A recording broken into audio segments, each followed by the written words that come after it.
26 नवंबर की सुबह अमेरिका की राजधानी वॉशिंगटन डीसी ने वो आवाज सुनी जिसे कोई भी शहर सुनना नहीं चाहता।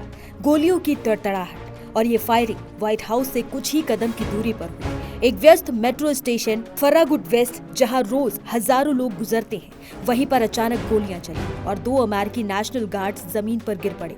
दोनों गार्ड्स की हालत बेहद गंभीर है और पूरा अमेरिका इस हमले से सदमे में है।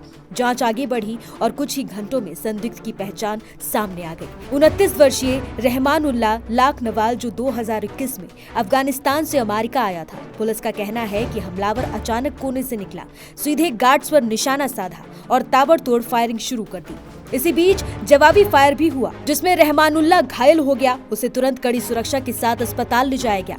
FBI और DC पुलिस ने साफ किया कि हमलावर अकेला था, कोई और संदिग्ध नहीं। 2 जवान जो देश की सुरक्षा में तैनात थे, अचानक इस तरह निशाना बनाए गए। उन्हें 2 अलग-अलग अस्पतालों में एडमिट कराया गया है। डॉक्टर्स की टीमें लगातार कोशिश कर रही है कि वो बच जाएं। पूरा देश उनकी सलामती की दुआ कर रहा है। राष्ट्रपति डोनाल्ड ट्रंप ने सोशल मीडिया पर इस हमले को कायराना और आतंकी बताया है। उन्होंने लिखा कि हमारे बहादुर सैनिक लड़ रहे हैं और वो आदमी जिसने गोली चलाई उसे अपने काम की कीमत चुकानी होगी। ट्रंप ने घायलों के जल्द ठीक होने की कामना की और ये कहा कि एक राष्ट्रपति के रूप में मैं पूरी तरह उनके साथ खड़ा हूँ। बराक ओबामा ने भी एक्स पर लिखा, अमेरिका में हिंसा की कोई जगह नहीं है, हम दोनों सैनिकों और उनके परिवारों के साथ खड़े हैं। इस घटना के तुरंत बाद सुरक्षा को लेकर बड़ी कार्रवाई हुई। डिफेंस सेक्रेटरी पीट हेग्सेट के मुताबिक राष्ट्रपति ट्रंप ने तुरंत 500 और नेशनल गार्ड सैनिकों को वॉशिंगटन DC भेजने का आदेश दे दिया। पहले ही शहर में 2375 गार्ड्स तैनात थे, क्योंकि अगस्त में ट्रंप ने क्राइम इमरजेंसी घोषित की थी, यानी राजधानी अब एक किले में तब्दील हो चुकी है। हमले के बाद एक और बड़ा कदम उठाया गया। अमेरिका ने अफगान नागरिकों की सभी नई इमिग्रेशन रिक्वेस्ट पर अनिश्चितकाल के लिए रोक लगा दी है। एजेंसियों का कहना है सुरक्षा और बैकग्राउंड प्रोटोकॉल की समीक्षा होने तक प्रोसेस बंद रहेगा। जांच टीमें CCTV फुटेज खंगाल रही हैं, चश्मदीदों से पूछताछ हो रही है और रहमानुल्लाह के बैकग्राउंड की गहन जांच की जा रही है। ये हमला क्यों हुआ, टारगेटेड था या किसी बड़ी साजिश का हिस्सा, सब कुछ जांच के दायरे में है। अभी अमेरिका इंतजार कर रहा है तो जवानों की अच्छी खबर का, और दुनिया देख रही है कि व्हाइट हाउस से कुछ ही कदमों की दूरी पर हुआ यह हमला कितनी बड़ी सुरक्षा चुनौती बनकर खड़ी होती है। पूरा हमला क्यों हुआ और हमले के बाद ट्रंप ने इस हमले पर क्या कुछ कहा, वो विस्तार से समझिए। पूरी घटना की अब जांच यहाँ पर की जा रही है। खुद राष्ट्रपति डोनाल्ड ट्रंप ने कहा है कि यह आतंकी हमला है और बड़ी जानकारी ये भी सामने आ रही है कि संदिग्ध 29 साल का एक अफगानी नागरिक है, जिसका नाम रहमानुल्लाह यहाँ पर बताया जा रहा है। अलग अलग तस्वीरें आपको हम बता रहे हैं कि किस तरह की अफरा तफरी वहां पर बची है। 2 नेशनल गार्ड्स की हत्या होना अमेरिका में, वो भी व्हाइट हाउस के इतना करीब, ये अपने आप में बहुत बड़ी बात है। और यहाँ पर अब पूरे इलाके की घेराबंदी कर दी गई है। चारों तरफ अफरा तफरी उस वक्त मच गई जब ये गोलीबारी हुई है। और अब जो यहाँ पर संदिग्ध बताया जा रहा है वो अफगानी नागरिक है। क्या कुछ कहा है अमेरिकी राष्ट्रपति डोनाल्ड ट्रंप ने, वो आपको सुनवाते हैं। We must now re-examine every single alien who has entered our country from Afghanistan under Biden, and we must take all necessary measures to ensure the removal of any alien from any country who does not belong here or add benefit to our country. If they can't love our country, we don't want them. America will never bend and never yield in the face of terror. And at the same time, we will not be deterred from the mission these service members were so nobly fulfilling.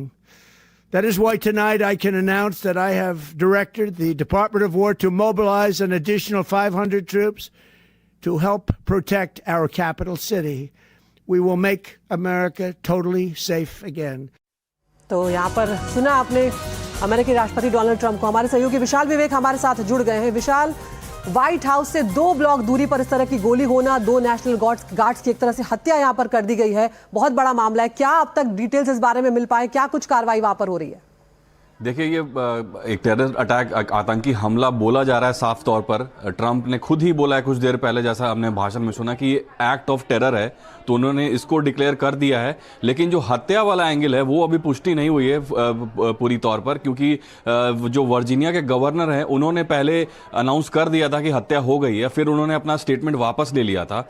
तो हत्या वाली जो है वो काफ़ी critical है, वो गंभीर हालत में है जो विक्टिम्स हैं, लेकिन हत्या वाला भी देखने देखना पड़ेगा। लेकिन जो है माहौल काफी गर्म है यूएस में। यूएस ने तुरंत इस पे कार्रवाई भी कर दी है। जो अफगानिस्तान से जो भी इमिग्रेशन रिक्वेस्ट आ रहे हैं यूएस के लिए जी। उन सभी को रोक दिया गया है।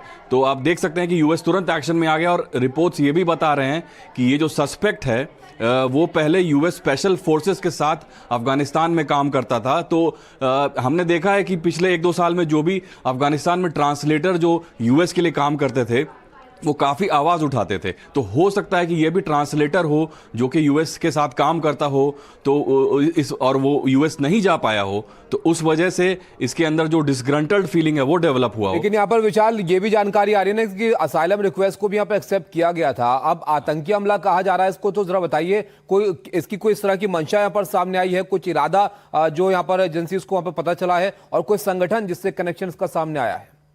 देखिए, संगठन का मामला तो अभी सामने नहीं आया है। जैसा हमने पहले भी बताया था कि एक लोन वुल्फ अटैक जैसा इसको अभी तक दिखाया जा रहा है, लेकिन जो आधिकारिक तौर पर इसको अभी तक किसी भी संगठन के साथ नहीं जोड़ा गया है।